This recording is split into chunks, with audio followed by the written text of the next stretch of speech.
Bonjour, je m'appelle Yann April-Boucher, je suis Startup Manager au sein de l'incubateur de Télécom Paris et vous écoutez Deep, un voyage en immersion dans le monde méconnu de la Deep Tech. Nous allons découvrir ensemble l'envers des technologies que l'on utilisera tous demain en rencontrant les entrepreneurs qui se cachent derrière les machines. Aujourd'hui, nos carrières ne ressemblent plus à celles de nos parents. Passer des dizaines d'années au sein d'une même entreprise nous semble improbable, voire même étouffant. Alors on n'hésite plus à tout quitter pour trouver autre chose ou pour créer sa boîte, même passé 40 ans. Mais est-ce aussi facile d'entreprendre dans la tech à 30 qu'à 40 ou 50 ans ?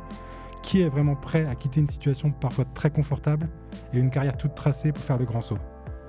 On en discute aujourd'hui avec les deux fondateurs de Visnet, Stéphane Bismuth et Geoffroy Guénat, qui se sont lancés depuis 2018 dans ce nouveau projet. Puis ça sera au tour de Kim Salmon, responsable de WhatsApp Camille, le premier incubateur des entrepreneurs franciliens de plus de 50 ans. Donc Stéphane, on commence avec toi. Merci d'être avec nous. Merci pour l'invitation, Yann. Donc tu as créé avec Geoffroy la société Visnet en 2018, après une longue carrière, notamment 15 ans passés chez Yahoo. Est-ce que tu peux nous en dire un peu plus déjà sur ton parcours, d'où tu viens, et puis en arriver un peu à la création, à la genèse de Visnet ? Oui, bien sûr. Alors, moi, j'ai fait une école de commerce, j'ai fait l'EBS. Et ensuite, j'ai assez vite travaillé. J'ai notamment travaillé pour Nous Numéricable, sur des fonctions marketing et très liées à l'innovation, sur ce qu'on pouvait faire en télévision interactive dans les années 2000. Pendant 5 ans, en travaillant sur tout ce qu'on pouvait faire avec les box TV, qui étaient à l'époque assez limitées d'un point de vue technologique, mais qui permettaient quand même un certain nombre de choses en interactivité. J'ai aussi travaillé chez un des premiers fournisseurs Internet de France, que plus personne ne connaît, mais qui s'appelait Planète.net, très tôt. C'était avant nous, dans les années 95. Donc j'ai vu arriver Internet très tôt, l'évolution de la télévision aussi. Et puis, je suis passé chez Yahoo, je suis resté 15 ans sur différents postes, différents pays, toujours sur des rôles de business développement, liés principalement à la publicité digitale, mais aussi au contenu. J'y suis resté très longtemps. Je ne pensais pas pouvoir rester si longtemps dans une société. C'était presque pas un choix, mais la société a tellement évolué et changé que j'avais vraiment l'impression d'avoir des nouveaux métiers tous les 3-4 ans. Et finalement, pourquoi changer si on continue à évoluer, à passer de la France à la Suisse, de la Suisse à l'Angleterre, et de faire des choses intéressantes. Ouais, tu t'es pas ennuyé, quoi. Non, l'histoire de Yahoo était assez riche. Mais ça mériterait un podcast en entier. À part entière. Et du coup, avant de nous dire un peu ce que fait Visnet rapidement, qu'est-ce qui fait que tu te lances ? C'est quoi le déclic pour se lancer ? Le déclic, c'est un moment, on a l'impression quand même qu'on a fait un peu le tour, qu'il y a un rachat. Yahoo se faisait racheter en 2016-2017 par Verizon, un opérateur, un des plus gros opérateurs télécom américains.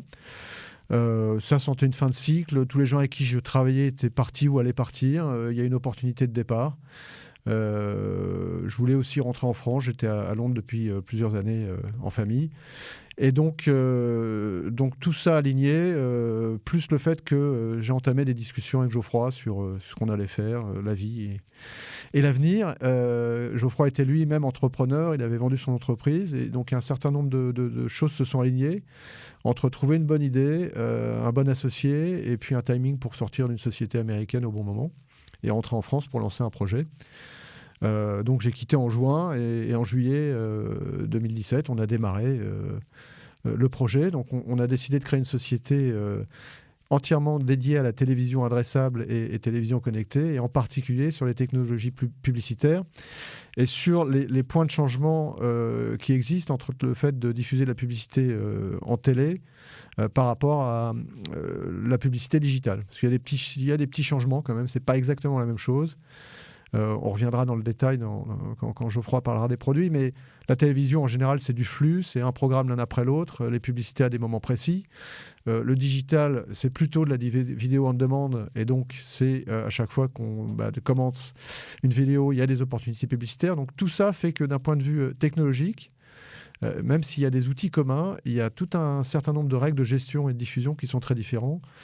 Et ce sujet nous a intéressés parce qu'on avait tous les deux une expérience dans le digital et dans la publicité. Et la question était de se dire, mais qu'est-ce qui n'est pas encore digitalisé dans la publicité ? Donc il y avait l'affichage qui commence à l'être, bien sûr, dans les lieux publics, et la télévision qui est un énorme marché en centaines de milliards de dollars d'investissement dans le monde, et avec une technologie qui reste très efficace encore. Tous les grands annonceurs sont très présents en télé. C'est un des médias les plus puissants pour faire beaucoup d'audience en peu de temps. Après, ça a des limites, c'est pas cliquable, la logique d'attribution est complexe, la mesure d'audience est complexe. Donc on s'est penché dans le détail sur ce qu'on avait appris dans le digital pour voir s'il y avait des choses qui pouvaient faire émerger quelque chose de différent pour la télévision. Du coup, tu parlais de télé adressable, tu peux nous dire en 2 mots ce que c'est? Oui, alors en fait aujourd'hui, si on regarde tous France TV sur une box Orange, tout le monde voit la même publicité au même moment. C'était assez logique puisque c'était un flux qui était diffusé à tout le monde, hein. Et depuis peu, il est possible en fait d'envoyer des publicités ciblées par foyer et par box.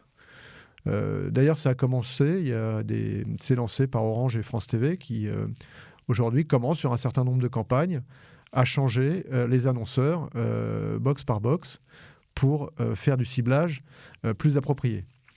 Je peux prendre un exemple, c'est est-ce qu'on a besoin de faire la même publicité pour une voiture en ville ou à la campagne? Pas forcément. Donc là, un annonceur peut choisir 2 modèles différents, annoncés à la même heure avec 2 publicités différentes. Ou alors, est-ce qu'il faut proposer un produit de retraite pour un jeune couple urbain? Pas forcément. Et donc là aussi, il y a moyen de toucher différemment un foyer. Ce que je dis est très très banal quand on réfléchit en publicité digitale, c'est exactement ce qui se passe. Même plus, puisqu'il y a des retargeting très avancés. Aujourd'hui, en télé, on est encore sur des technologies qui sont très proches de celles de la presse et du print, où finalement, on achète une position et puis c'est tout. Donc ça, du coup, on en détaillera un peu sur la partie techno là-dessus, mais c'est intéressant. Du coup, vous partagez les rôles comment dans la société en ce moment avec Geoffroy? Alors moi, je suis plus business développement, sales, et puis bon, comme on n'est pas nombreux, je fais aussi toute la partie finance et administrative, voilà. Et Geoffroy, lui, fait beaucoup plus le produit et la technologie. Est-ce que je peux te demander à quel âge tu avais quand tu as créé Visnet, du coup? Alors, j'avais 49 ans à peu près. Et du coup, ça te fait quoi de devenir ton propre patron à 49 ans, parce que tu n'avais jamais eu d'expérience entrepreneuriale avant? Ça a quand même un changement de mindset assez important. Il se passe quoi dans ta tête à ce moment-là? Alors, d'abord, ça faisait longtemps que j'avais envie de le faire. Ça ne s'est pas venu du jour au lendemain. Ensuite, j'ai pas mal d'entrepreneurs dans l'environnement familial aussi. Donc, j'ai été dans des entreprises plus petites avant tout ça. Donc, je savais ce que c'était qu'une petite entreprise.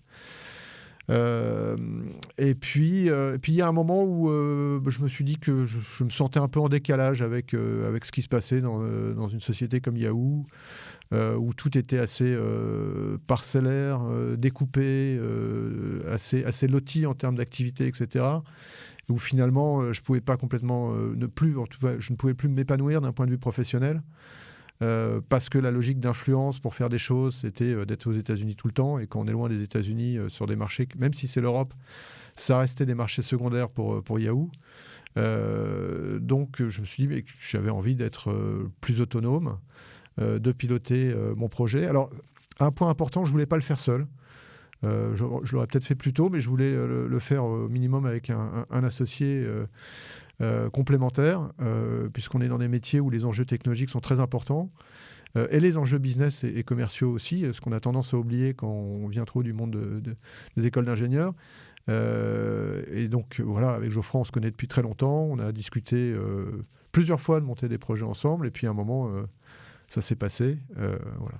Et est-ce que tu penses qu'un jour tu pourras faire autre chose, genre quitter l'entrepreneuriat, reprendre un job plus traditionnel dans le conseil, dans un grand compte, ou est-ce que c'est terminé, c'est que tu as franchi le cap et il n'y a pas de retour en arrière?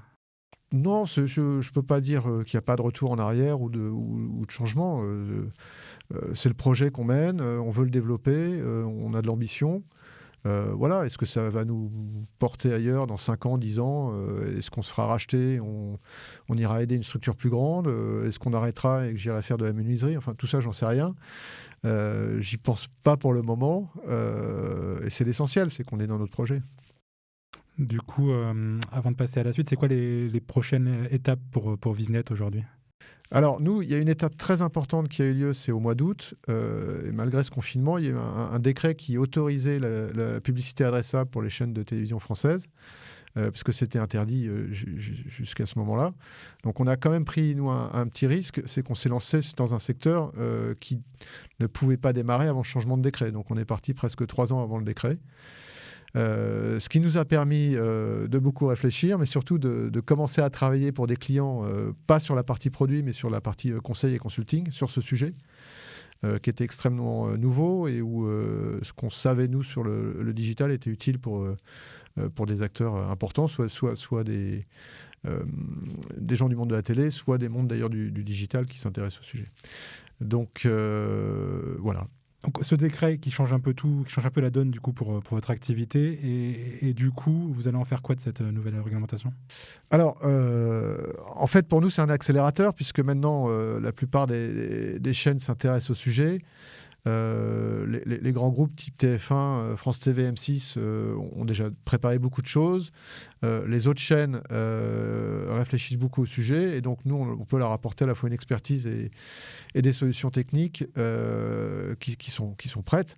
Donc on peut leur faire gagner beaucoup de temps et donc on a en ce moment beaucoup d'opportunités de discussion avec tout un nombre d'acteurs qui veulent se lancer aussi en télévision adressable. Ok, on espère que s'il y en a qui nous écoutent, ils viendront vous voir aussi. Et puis on va passer à la suite avec Kim et on retrouvera Visnet dans la 3e partie avec Geoffroy. Donc merci Stéphane. Merci Yann. Alors pour cette 2e partie, je suis avec Kim, entrepreneur de la Silver Economy, qui a donc lancé un incubateur qui accompagne les porteurs de projets franciliens de plus de 50 ans. Alors merci d'être avec nous. Tu peux nous en dire un peu plus du coup sur What's Up Camille, qui est le nom de cet incubateur, et puis nous parler aussi un peu d'où tu viens et de pourquoi tu as créé ça. Alors, à la toute base, en fait, je viens d'une famille d'entrepreneurs. Tout le monde entreprend chez moi depuis plus de 2 siècles, parce qu'on a une entreprise aussi familiale dans le Nord, en architecture. Mon oncle, mes parents entreprennent. Enfin voilà, on a ça dans le sang.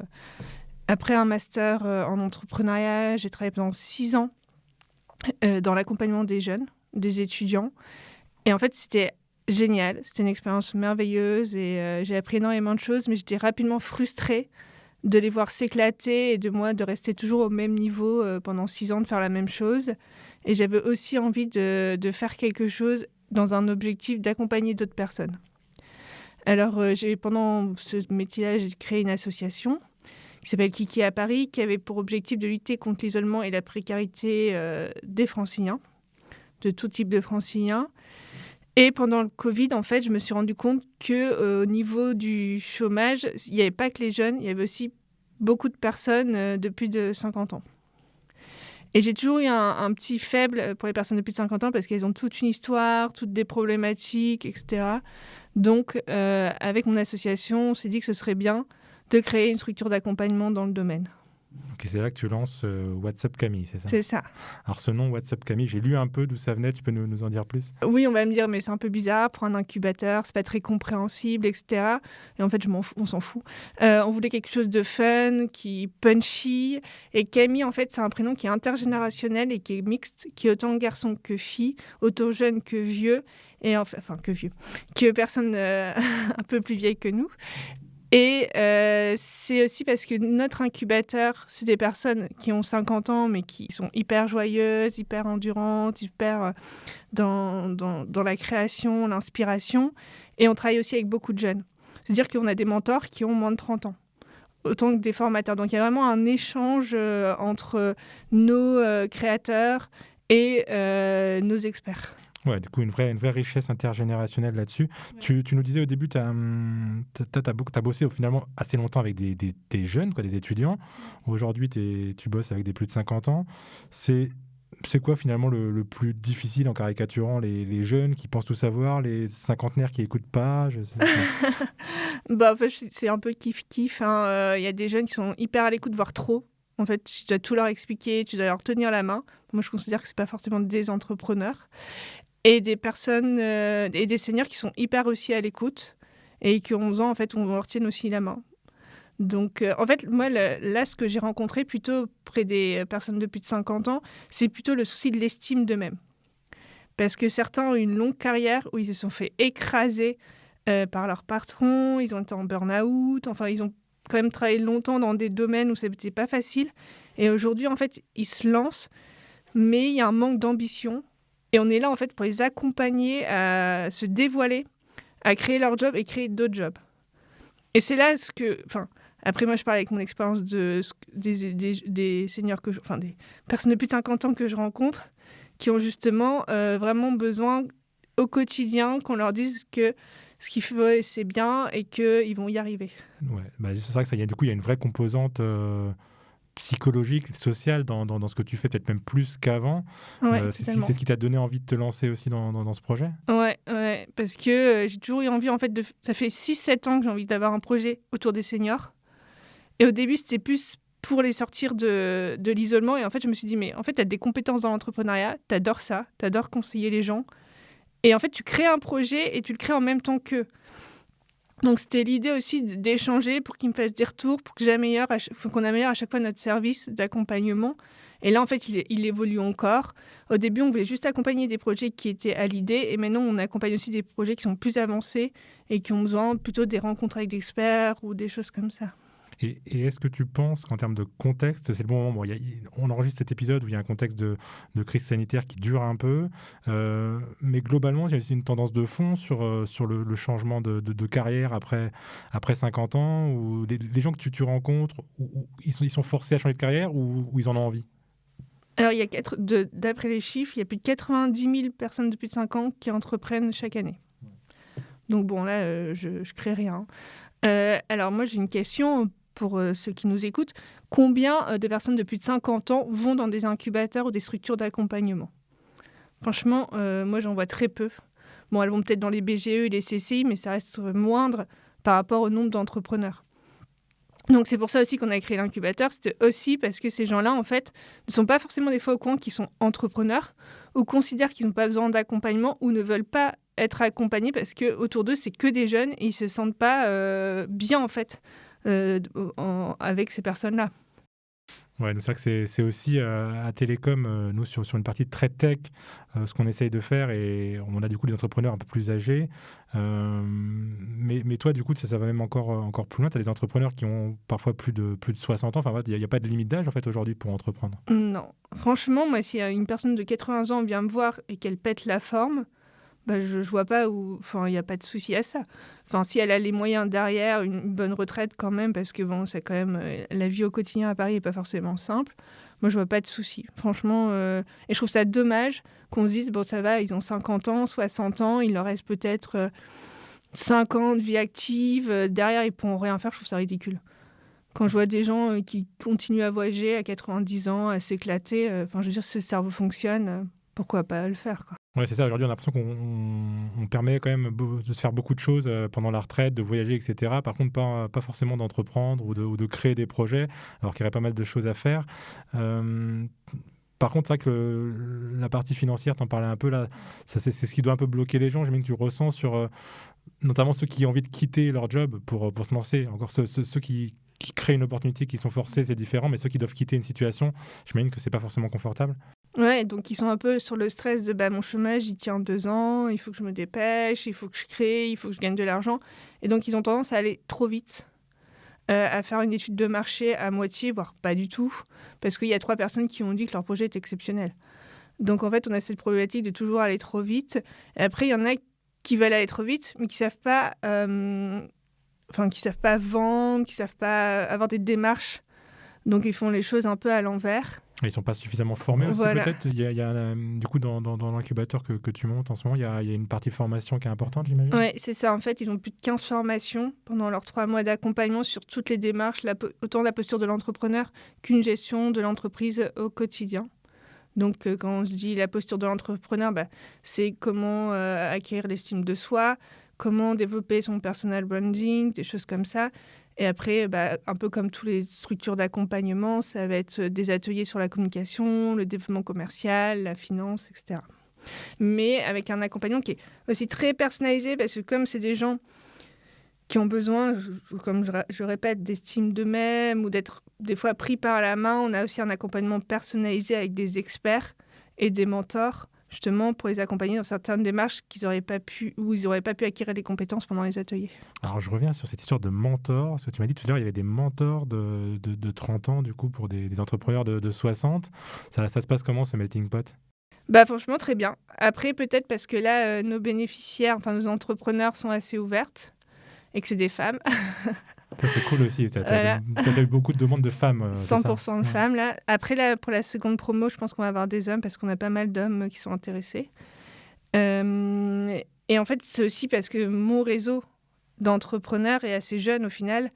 Et en fait, j'avais aussi envie que ces entrepreneurs que j'avais accompagnés dans le passé passent à cette étape de... Aujourd'hui, je donne des conseils et tout ce que j'ai acquéri pendant 3-4 ans d'entrepreneuriat, je le mets en avant et j'échange justement avec des personnes plus vieilles pour avoir un échange de bons procédés. Et j'imagine qu'en plus, du coup, ces personnes de plus de 50 ans qui viennent, elles ont aussi une carrière ou souvent pas mal de choses dans leur bagage à apporter aussi. Ces mentors, finalement, les mentors, ils apprennent aussi, j'imagine. Ouais, énormément. En fait, des fois, c'est un peu violent aussi parce que c'est pas seulement avec les mentors, c'est aussi avec les formations. Bon, tout le monde a travaillé ou a des études dans un domaine différent. Ce qui fait que des fois, ils sont plus au courant des faits que certains formateurs. Donc, limite, ils me disent « Non, mais ça, c'était inutile. Enfin, j'ai perdu mon temps. » Alors que c'est... Donc, c'est un peu... Je suis un peu en train de danser sur un pied en me disant « Bon, là, je vais proposer ces formations-là, mais peut-être que lui, comme il connaît déjà ça, il va considérer que c'est pas suffisant. » Pour moi, c'est aussi un peu stressant parce que devant moi, j'ai des gens, justement, comme tu dis, qui ont une carrière, des fois une très, très belle carrière. Et donc, j'ai aussi ce sentiment de « Ok, il faut que je leur amène quelque chose de fort, important, pour qu'ils aient l'impression que ce qu'on leur propose, c'est de la qualité. » Donc, c'est aussi un défi pour moi au quotidien que quand ils m'appellent, ils me disent « Ah, c'était génial, j'ai appris plein de choses. » Ouais, Que j'ai pas eu avec les jeunes. Ce défi de la formation pour les personnes qui sont déjà assez expérimentées, c'est vrai que c'est assez challenging. Peut-être, dernière question, est-ce que tu penses, tu parlais on va d'aspect financier ensemble, est-ce que tu penses qu'il y a suffisamment de soutien par les structures, tu parlais de CCI ou de structures étatiques, aujourd'hui il y a des aides qui existent pour les entrepreneurs qui veulent se lancer après une carrière ou il n'y a rien de spécifique? Après, c'est un peu comme pour tous les entrepreneurs de manière générale, avec le chômage, la réduction des taxes. Il n'y a pas d'aide spécifique dédiée à une personne de plus de 50 ans qui décide de se lancer à 10 ans de sa retraite, quoi. Non, je pense pas. De travailler sur la partie estime de soi et finalement envie de l'entrepreneur, c'est vraiment le parti pris pour faire les gens créent plutôt que la partie financière. Bah si, je suis d'accord avec toi. Enfin, comme tout le monde, si un jour on peut plus se payer, il faut quand même... Si. En fait, c'est deux choses qui sont aussi importantes l'une que l'autre. D'avoir de l'argent et gérer son estime de soi, parce qu'au quotidien, c'est tellement l'effet yo-yo, l'entrepreneuriat. Mais après, on voit que des gens sont partis avec pas grand-chose et ont réussi à monter presque des licornes. Donc je me dis qu'il y a quand même aussi... Et je parlais de l'entourage, parce que ça, on n'en parle pas assez, du fait qu'il faut que l'entourage soit là, présent. Si c'est pas la famille, ce soit les amis, des anciens collègues, que les gens soient aussi poussés un maximum. Parce qu'il y a l'estime de soi, l'argent, mais si autour, en fait, on se fait cracher dessus, c'est aussi difficile. Ok, je comprends. Je te remercie beaucoup. L'entourage, c'est important et on va en parler de toute manière avec Geoffroy, parce que c'est le compatriote, le compère de Stéphane qu'on a entendu avant. Merci encore, Kim. Avec plaisir. Je me tourne cette fois vers Geoffroy. Merci d'être avec nous. Donc, cofondateur de Visnet avec Stéphane. On va décortiquer un peu ce qui se cache derrière la tech, la notion de TV adressable. Avant tout ça, je te laisse te présenter, parce que tu as un parcours assez différent de Stéphane, donc ça va être intéressant d'en parler. Écoutez, moi j'ai créé une première société donc, que j'ai cofondée en 99, qui s'appelait Fivia, qui faisait la technologie pour la publicité digitale. On a équipé un grand nombre de régies publicitaires avec ces technologies et on a vendu la société en 2014 à un groupe américain qui faisait des technologies de publicité en télévision dans le cadre de la convergence de la publicité télé et de la publicité digitale. Et donc dans ce cadre-là, j'ai eu une expérience d'entrepreneur focalisée sur le produit, la stratégie produit, et une expérience assez internationale dans la mesure où on avait des clients un peu partout, en Europe, en Australie, aux États-Unis. Et je suis parti quelques années aux États-Unis pour développer notre société là-bas. C'était en 2009, 10, 11. Donc voilà, j'ai un parcours d'entrepreneur avec une expertise produit, stratégie produit. Et quand tu te fais racheter, tu continues à travailler un peu pour la boîte qui t'a racheté ? Oui, c'était prévu de l'ordre de 2-3 ans pour les accompagner dans la transition, pour travailler avec eux sur les convergences produits, donc télé, digital, et mettre en œuvre, je dirais, une stratégie commune. Et donc, une fois que cette aventure se termine, donc tu te fais racheter, tu termines ça au bout de quelques années, tu crées Visnet tout de suite ou il se passe quoi après pendant... On a créé Visnet assez rapidement après, peut-être moins d'un an après. Ça te fait quoi finalement de te relancer dans une aventure ? C'est vraiment un nouveau projet ? Tu as repris des choses un peu de ce qui se passait avant, de ce que tu faisais d'un point de vue technique ou... Alors le projet initial en quittant ma première société, donc pour laquelle je suis resté on va dire près de 20 ans, c'était sans doute de ne plus jamais faire de publicité digitale, chose qui sans doute n'est pas en train d'arriver.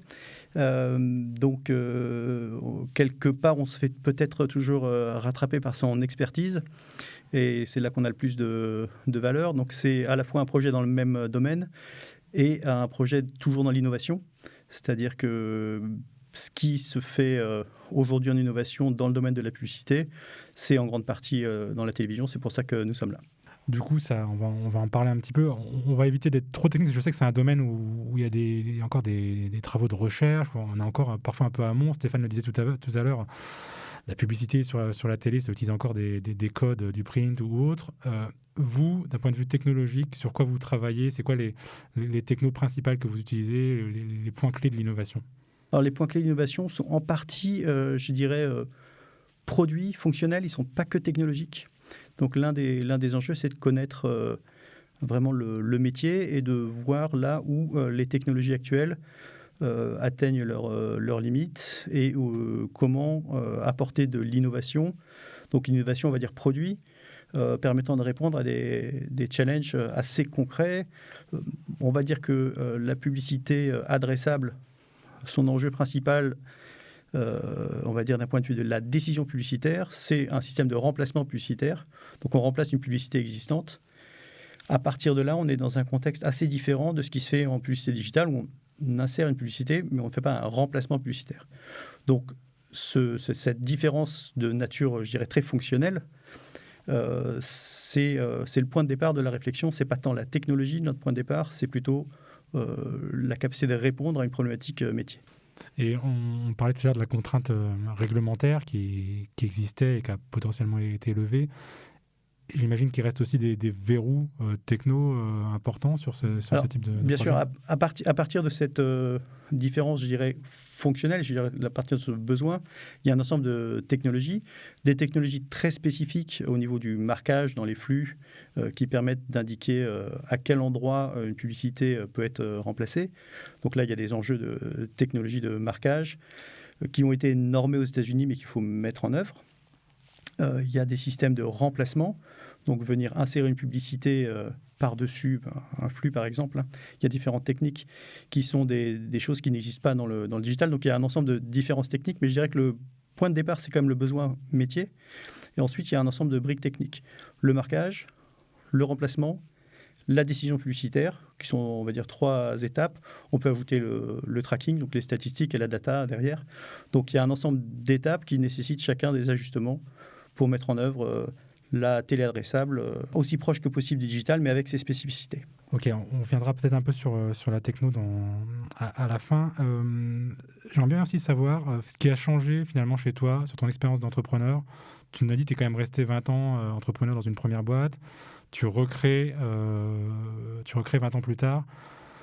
C'est quoi les principales différences entre tes deux projets finalement ? Je vais commencer par la convergence. C'est d'abord de partir d'une équipe. C'est-à-dire que le premier point, finalement, c'est d'abord l'équipe. Pour moi, en tout cas, ça a été mon expérience. À partir de l'équipe, on construit le projet avec ses compétences complémentaires, bien sûr, mais je dirais que le point de départ a toujours été l'équipe. La différence, c'est que la première société, peut-être, j'avais 26 ans peut-être, j'avais une vision un petit peu théorique de l'entreprise. Donc, aujourd'hui, à 48 ans, je n'ai pas forcément la même vision du mode de fonctionnement, à la fois commercial, du fonctionnement interne de nos clients. Donc j'ai une meilleure compréhension je dirais, de l'écosystème dans lequel on travaille. D'ailleurs, j'aurais peut-être jamais utilisé le mot écosystème avant. Mais je ne suis pas certain qu'il y ait une énorme différence dans mon approche des choses.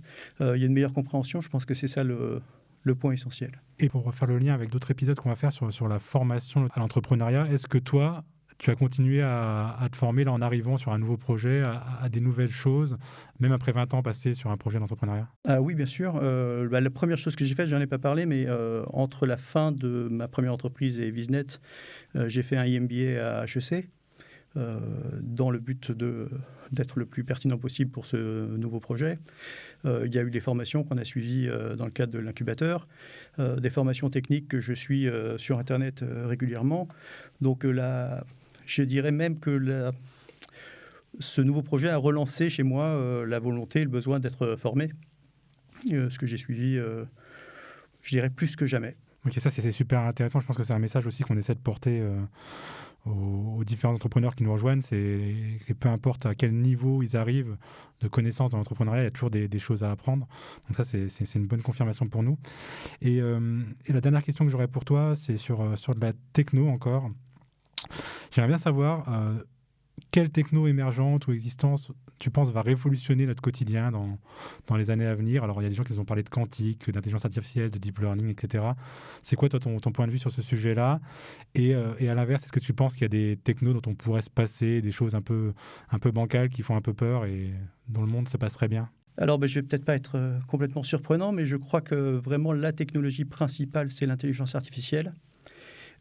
C'est celle qui, même dans nos métiers, donc très concrètement de la publicité digitale, c'est l'intelligence artificielle qui a fait la différence entre les sociétés qui ont pu avoir je dirais les meilleures performances et qui ont pu transformer. C'est pas tout à fait par hasard si Yahoo, Google sont les leaders en intelligence artificielle et des grands leaders en publicité. Donc, mais au-delà du domaine d'expertise qui est donc le mien en termes de publicité, je pense que c'est vraiment la technologie principale. Et j'encourage tout le monde à se former à ce sujet, comme je l'ai fait moi-même ces dernières années. Et du coup, rien qui te fait un peu peur en termes de techno, du clonage, de l'ordinateur quantique, des choses qui font tout seul? Je dirais que toutes les technologies purement informatiques, j'avoue, m'inquiètent peu. Si quelque chose devait m'inquiéter, oui, ce serait au niveau de la biologie. Mais là-dessus, je suis loin de mon cœur d'expertise. Ok, merci Geoffroy, merci encore Stéphane et Kim d'être avec nous. Alors je le disais au début de cet épisode, les carrières des jeunes générations sont aujourd'hui tout sauf linéaires, mais on se rend compte que cette mobilité, cette envie d'ailleurs, elle gagne aussi du terrain chez ceux qui ont passé 20 ou parfois 30 années à travailler dans le même secteur ou pour un même employeur. Donc finalement, la bougeotte n'est pas réservée à nos jeunes. L'envie de créer, d'entreprendre, elle est présente à tout âge et nous on trouve que c'est aussi ça la richesse de l'entrepreneuriat, des profils les plus variés possibles. On est donc plutôt content à Télécom Paris d'avoir des fondateurs qui créent autant à la sortie de l'école qu'à l'approche de la retraite. Et je dis pas ça pour nos amis de Visnet, c'est un peu ce qu'on a essayé de vous montrer lors de ces derniers épisodes. On vous donne rendez-vous très vite pour un prochain épisode de Deep.